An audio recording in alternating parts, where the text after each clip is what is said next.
Hello. Hello. We are live. Finally. So I actually went live and did this last week.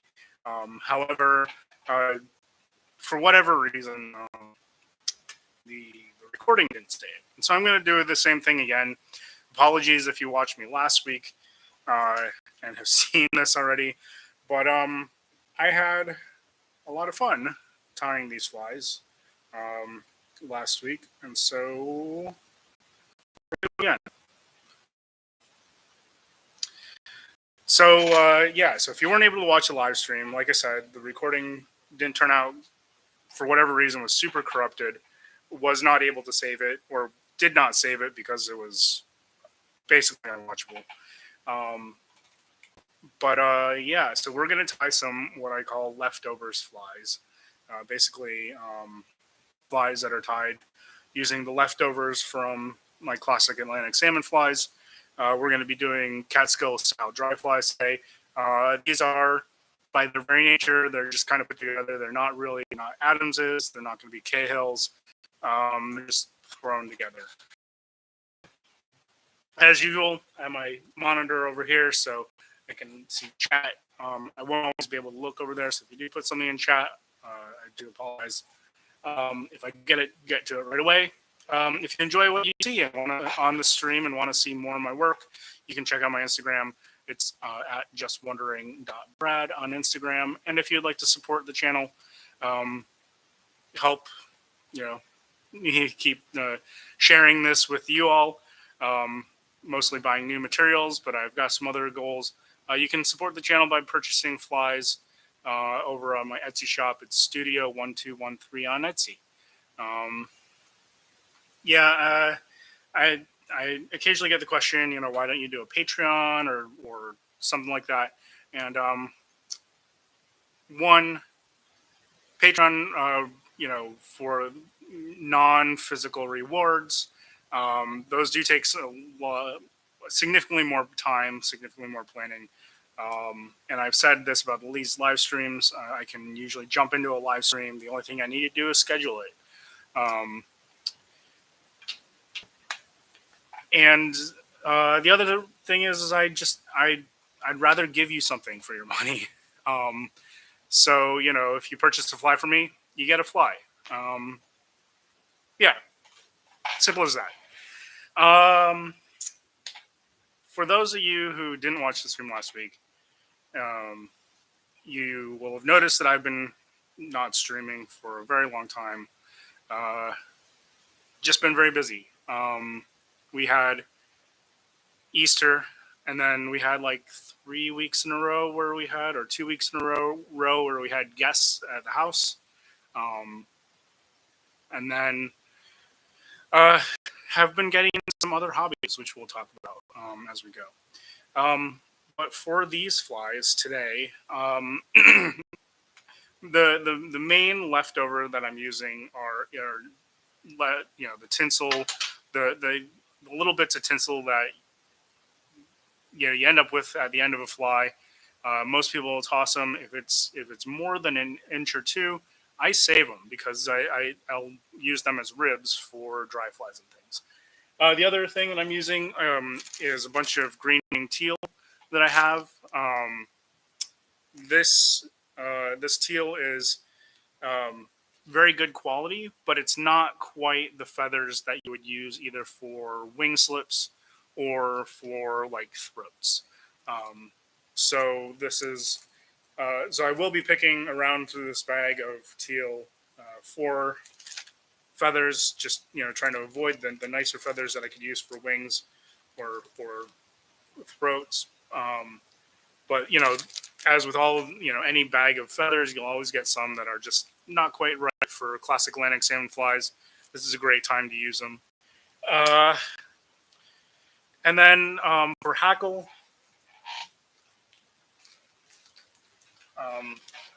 I'll be using whiting or Keo. Keo? I don't know. Genetic hackle. this is my favorite stuff. I've also got a dry fly cape, a couple of dry fly capes uh, that I may pull out if I want some variety. But I already have some of these. These feathers are very long. You can get usually 3 or 4 flies out of them or more. So I've already got a couple of feathers that I've started that I will finish in the spirit of the leftovers. The only thing that probably couldn't or wouldn't be considered leftovers is I am using dry fly duck. I have some squirrel blend, um, some, I guess, Antron, although I probably won't use this. I have some beaver, and then I have some Adams Gray. Again, this is probably containing Antron. I would prefer just to use regular old fur. But again, this is what I have on hand. It's just what I've got in my box. I did go through a phase where I was very into sparkly things. Believe it or not, a lot of mylar. I hate to admit it. Even some crystal flash, cringily enough. So this is kind of the remnants of that. Although this is all very useful stuff. What else? That's pretty much it. These are dry fly hooks. I will be tying on size 10 hooks because that's all I've got right now. And based on the experience of last week, because I talk so much, it will take me probably about 10 to 15 minutes per fly. Because again, I like to chat. Other than that, let's just start tying. We'll see how many flies we get through, and we can talk about other things as we go. Let's focus. All right. So so when it comes to fishing flies, I'm a very lazy tyer.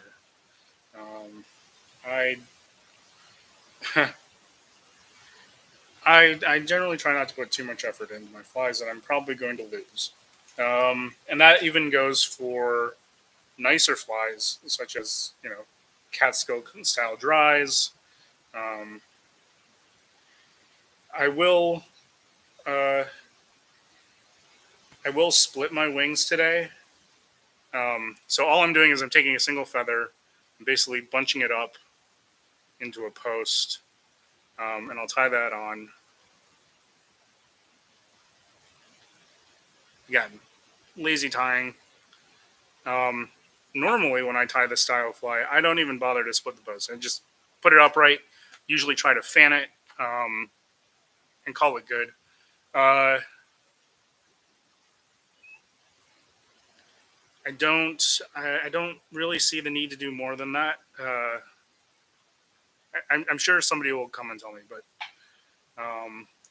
again, kind of a lazy tire when it comes to fishing flies.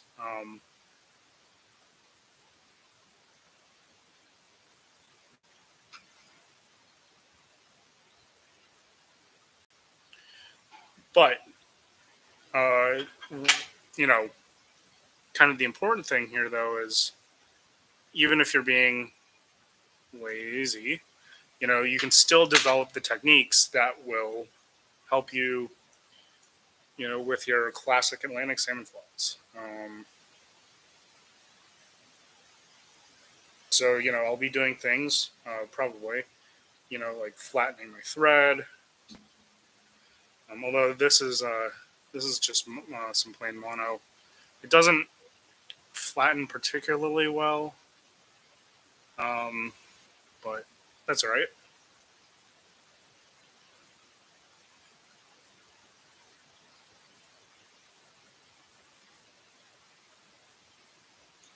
Just a little bit of teal for the tail.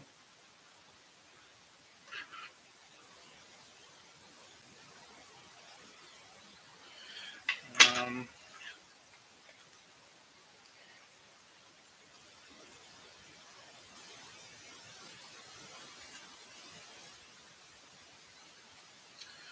I'm just going to pick through for a likely. So we actually have some pretty long pieces of tinsels. I'm gonna leave those and try to pick out some of the shorter pieces just to use those. That's gonna be it.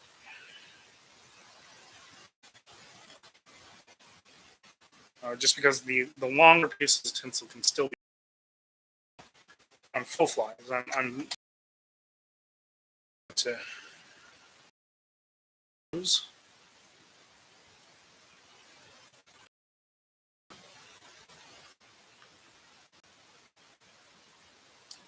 So just like on a salmon fly, you can try and tie it so that the bulk of the tie-in points happen on the backside for body materials and wax surface. So I have my usual tying wax, just gonna warm it up in my hand. Um, this is basically the wax that I use for everything. Uh, yeah, just use it all the time.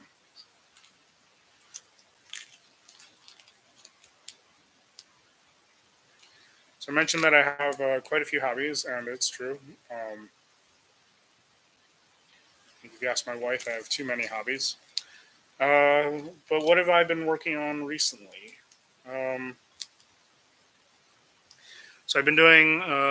I've been getting back into miniature painting. Um, through I would say most of high school and a significant amount of college, I was really into like tabletop wargaming. Played a decent amount of like Warhammer 40K. Pretty nerdy, I know. Um, no need to no need to rub it in.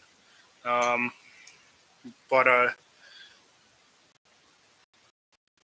thoroughly enjoyed the model painting of it. Part of it. I didn't actually play a lot compared to the number of models that I painted.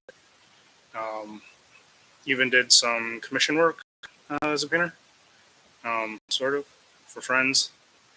I don't know if you really can call that commission, but enjoyed it. Um, but then kind of got out of it. It's like a lot of things. It, a lot of things become a lot more expensive when you get into grad school and you're trying to, try to live off a grad student stipend. So kind of kind of fell by the wayside for a decent portion there after I graduated out of college. But yeah, just kind of been picking it back up again. I would say things like model sculpting. So the actual sculpts in the models have come a long way. The paints themselves have come a long way. The old Games Workshop paints actually used to be pretty pigment poor, so then not very densely pigmented. And they are the latest Citadel paints, or Citadel being the company for Games Workshop that does their painting and modeling supplies, are fantastic. They're very pigment dense. Um, so yeah, so I've been getting back into that, but I haven't been getting back into um, Warhammer 40K. I've actually been getting more into like historical wargaming, um, and I have some examples to show because of course I do.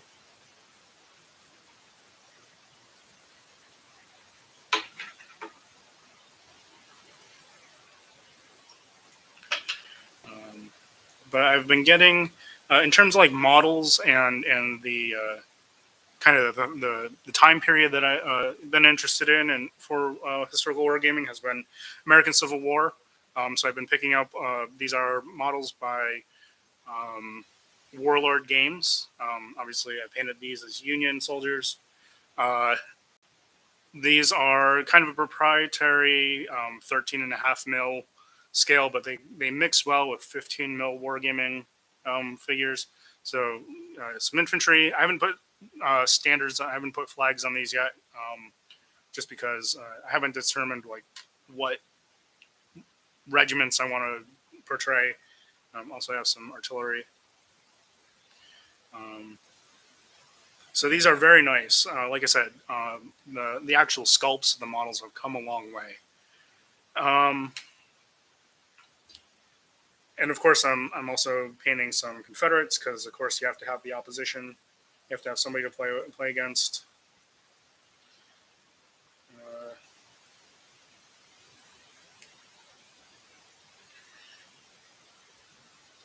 so yeah, so that's actually been taking up a bit more of my time, um, and that's been enjoyable. It's been nice to come back to that hobby after a decent amount away.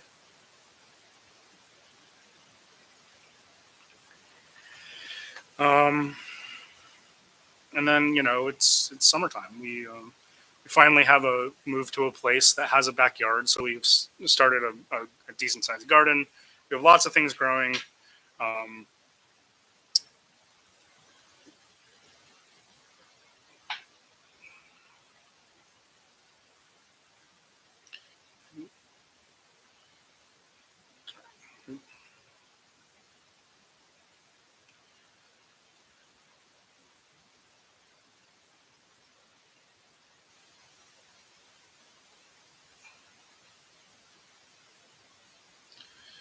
uh, let's see. This year we are attempting to grow tomatoes, zucchini, cucumbers.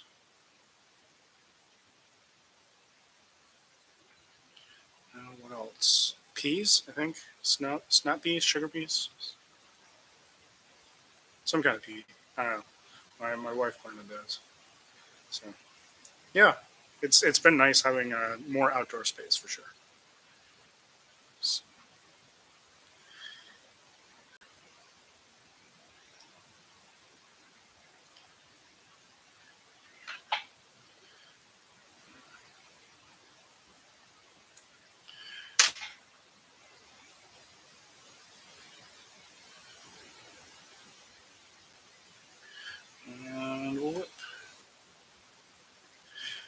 And if you notice there, you'll see one of my fairly common techniques is to wrap or tie off things using my left hand, or my my offhand. So I will wrap the thread around while holding, the hackle or something with my right hand. Do that all the time. It's a very useful skill. Um, I will finish the heads on these flies later. I for dry flies, for fishing flies, I usually use loon, the UV cured um, head cement. This is the thin. I think I usually use either medium.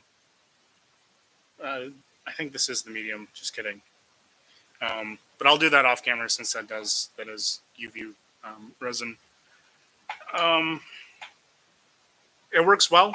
The non UV stuff I find does not work so well. The non UV um, hard head, for example, I find that this stuff doesn't dry uh, very hard. It's not great for heads. I suspect that this would actually be good for like softer bodied or like built up uh, um, head cement style body flies, like the type with mylar tubing or something like that. But in terms of like finishing a head on a fly, I have found it's not so great. It does dry kind of soft, um, but that has just been my experience.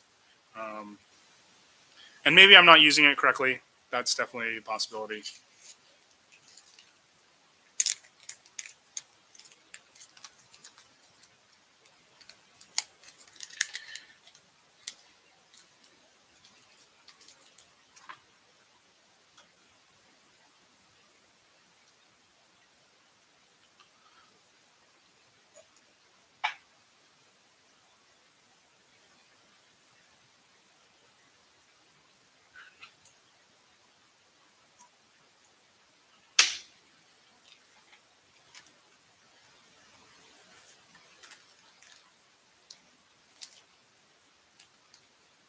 Again, I'm just looking for feathers that I wouldn't be able to use on a salmon fly. Stripping out the excess fibers, and then again, lazy fly tire, and just bundling them into a post. And while the fibers don't end up being super stacked, it's there's an element of good enough.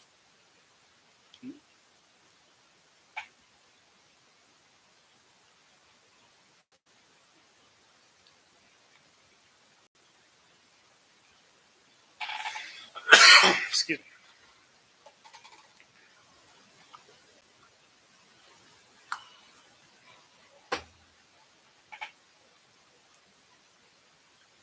Let's see.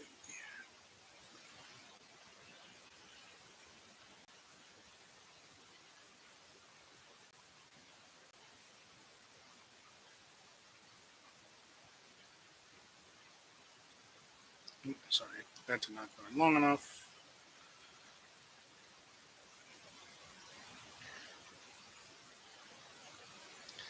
Um,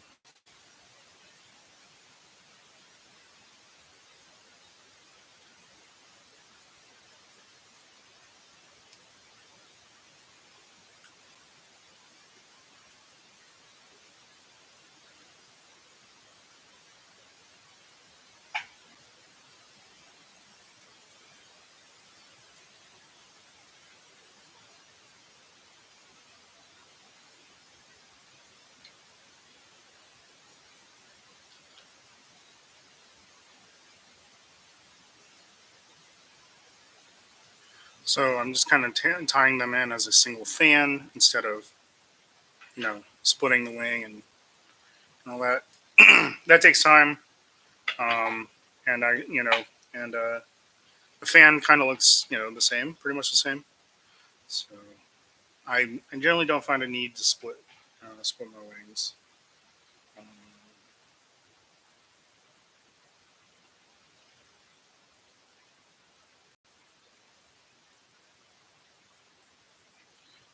I'm sure somebody will tell me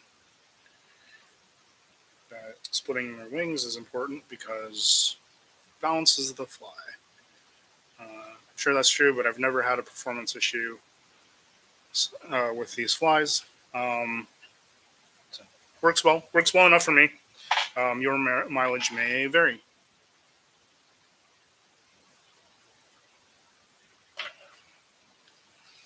All right.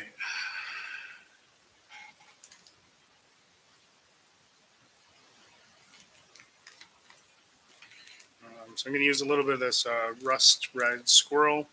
Now, I actually think this is a nymph uh,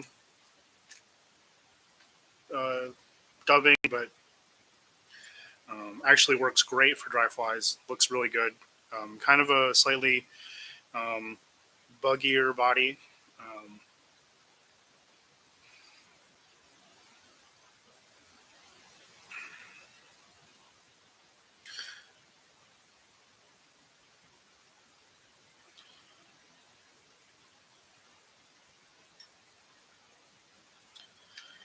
and obviously, there are, I could have certainly be tying these flies differently. This is just my technique. As you can see, I think a lot of influences from my classic landing tying flies, or fly tying. Uh, that is obviously uh, that is obvious, since that is primarily what I do. Uh,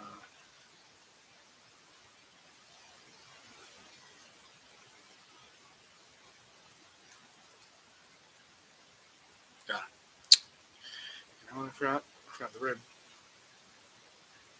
Getting here talking.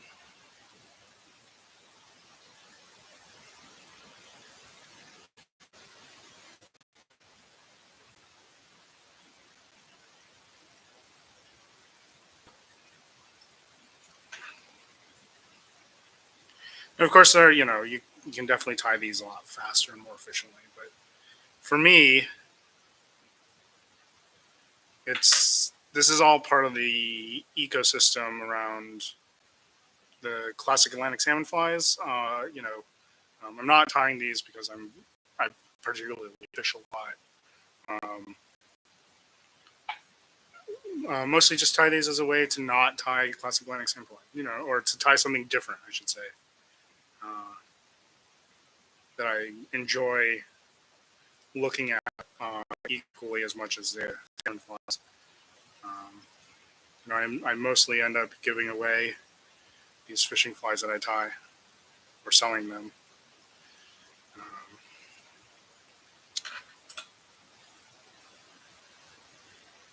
Yeah, it's just enjoyable.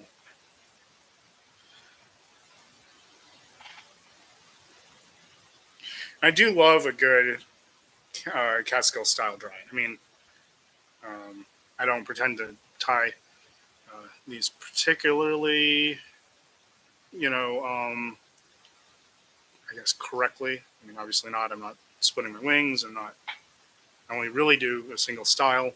Um, but I do absolutely love a well tied Catskill. And obviously, I'm using so.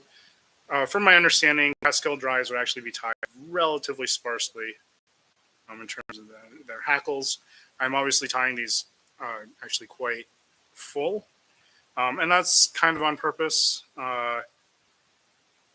You know, if and the reason for that is I'm using a single hackle.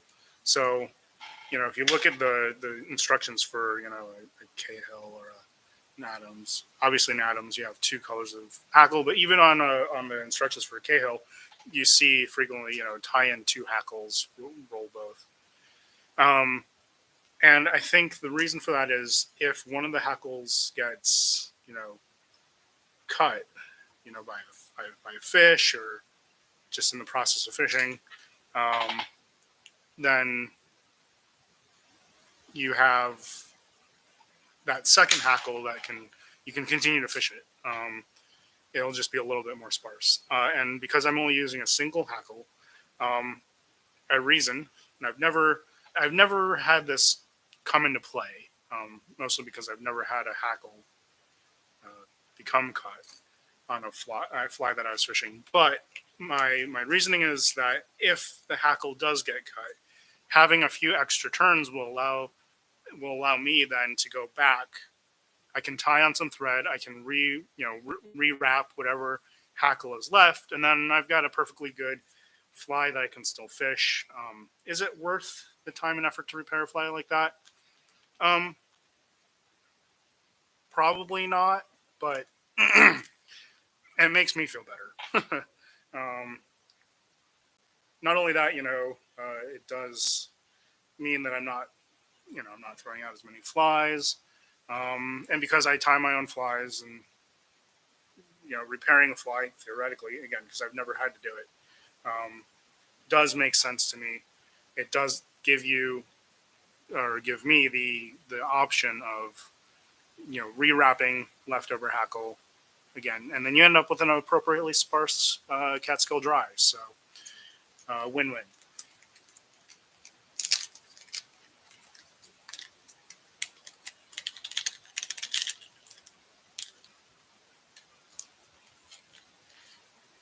All right, I think we'll tie one more of these today.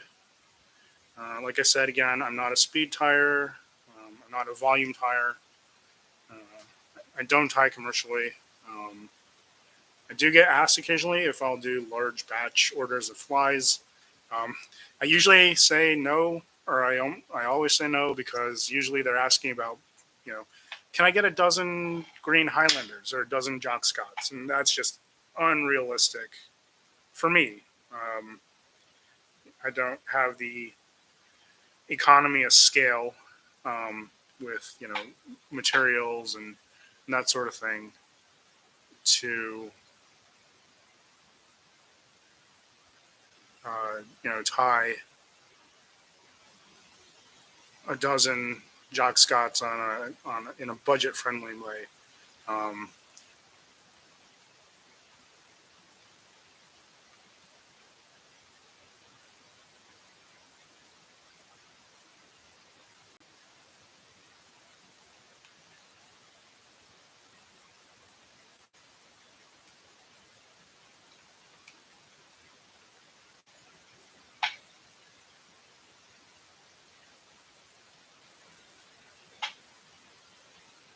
it out. Yeah. Uh,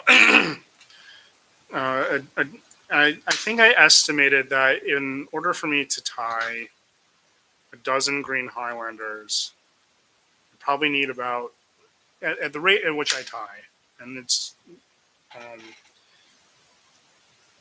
because I usually, even when I'm like at max tying capacity, I'm not usually tying more than one fly a week.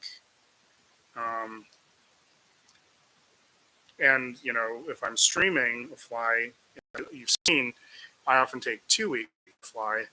So given those kinds of timelines, a dozen flies would take me between 3 and 6 months. Probably 3 months if I really pushed it. Um, like I've said before, this is not my fly tying is not my day job. It's a hobby. I like to keep it that way. um,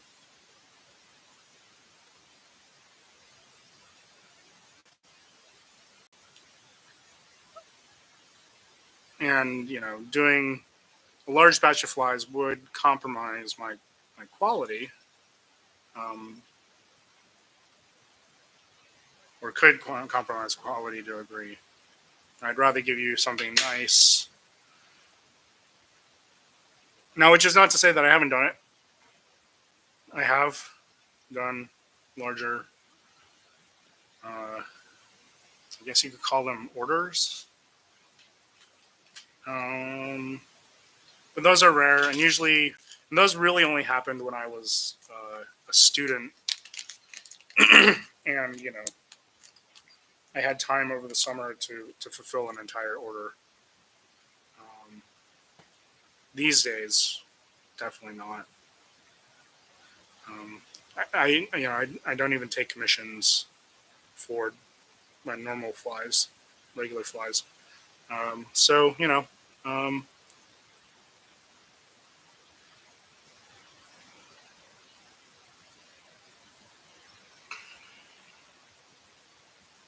a little bit short there.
Something a little bit different. I'm gonna try try on this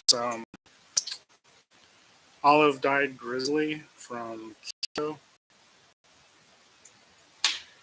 It's quite a lovely saddle. It's not something I would have purchased myself. I actually got it as a prize for a fly tying competition that I had entered, I don't know, many years ago. Um, don't use it a whole lot, but I do like it. It does look good on a dry fly. So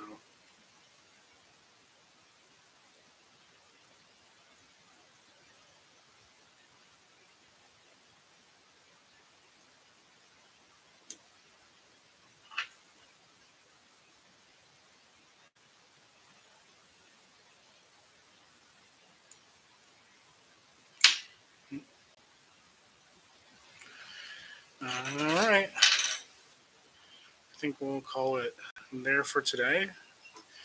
Enjoyed hanging out, doing something a little different. I have been enjoying kind of doing other things than classic Atlantic salmon flies. However, I will probably be returning to them in the next couple of weeks. Although, let's see, what do we have going on? I think next weekend is Memorial Day weekend, I believe. So there might be a little bit of a break there. I think that's next weekend. Um, and so there may or may not be a stream next weekend. And to be honest, like as I've said, as I pointed out, uh,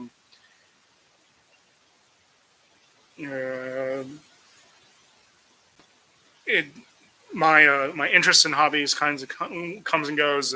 Right now, I'm very interested in returning to miniature painting. So fly tying streams may be a little bit more spotty than normal for the next couple of months, but we'll definitely be doing more fly tying streams. Certainly, I won't be ending these streams, but I'll just be modifying their frequency just depending on how I'm feeling. But thanks for hanging out with me this weekend. We'll see if there's a stream next weekend because I can't remember off the top of my head, but I think next weekend might be a holiday.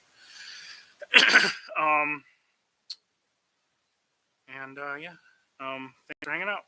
Again, if you enjoyed what you see here and want to see more of certainly the classic Atlantic salmon flies, you can check out my Instagram at justwondering.brad. And if you'd like to purchase any of the flies that I've tied on stream, you can head over to my Etsy shop, Studio1213 on Etsy. Thanks for hanging out, and have a good rest of your weekend.